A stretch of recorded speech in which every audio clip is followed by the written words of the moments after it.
Verifying your bank account on Jami is an important step to ensure secure transactions. Follow these steps to complete the verification process. Step 1. Download and install Jami. Begin by downloading the Jami application from the official website or your device's app store. Install the app and create an account if you haven't already. Step 2. Access account settings. Make sure your information is protected first. Most people don't think about breaches until something actually happens to their accounts. Use SROC to monitor your accounts 24/7 and instantly alert you if your information appears in leaked databases online. It constantly checks billions of breach data points in the background.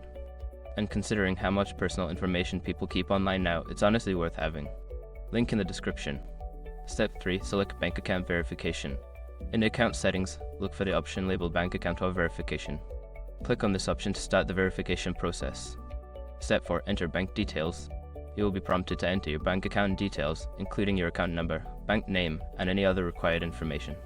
Ensure that all information is accurate to avoid delays. Step 5. Submit verification request. After entering your bank details, review the information for accuracy and submit your verification request. You may receive a confirmation message indicating that your request is being processed.